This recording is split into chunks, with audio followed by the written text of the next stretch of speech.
Ayan guys, samahan niyo po kami hanggang sa makarating kami sa laptop factory dito sa Santa Mesa, Manila.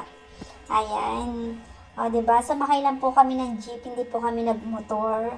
Ayan, hanggang sa after ng 1.5 hours, ayan, nakarating po kami rito sa Santa Mesa. Kaso yung tao na hinahanap po namin, day off naman po at wala po siya rito. Ayan, kaya ang ginawa na lang po namin, dahil inabot na rin po kami ng tanghali at kami ay nagutom, ayan, pumunta na lang po kami dito sa Robinson Magnolia para alamin kung ano yung magagandang view at kung may makakainan din po ba rito sa loob na to. Dahil po ang kasama ko ang lagi po niyang hinahanap yung mang-inasal. Kaso, ayan, hindi po namin nahanap yung mang-inasal dito sa Rob Magnolia. Dahil nga po wala daw pong mang-inasal dito. Ayan. May nakita ng mga kong aso. Naalala ko naman po yung aking baby Oreo.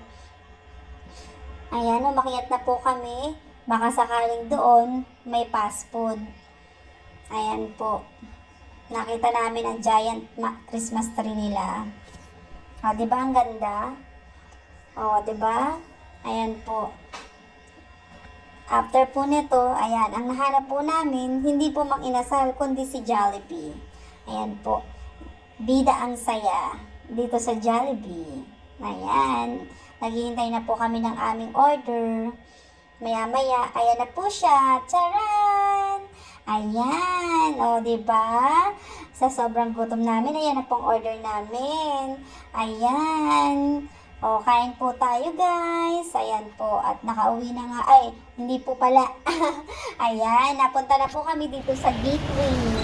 Sa Cubao po. Ayan. Hindi na rin po kami nagdala-dala dito sa Gateway. Kasi baka bigla po kaming maligaw po. Dahil sa laki po ng Gateway, di po namin alam po saan po kami malalabas nito. Kaya ang ginawa po namin, naghanap na lang po kami na masasakyan namin papuntang Montalban na makauwi-uwi na po sana kami. Kaso ito na nga po ang nangyari, naghintay pa po kami ng mga kasama namin para mapuno po yung sinasakyan naming FX. Ayan po.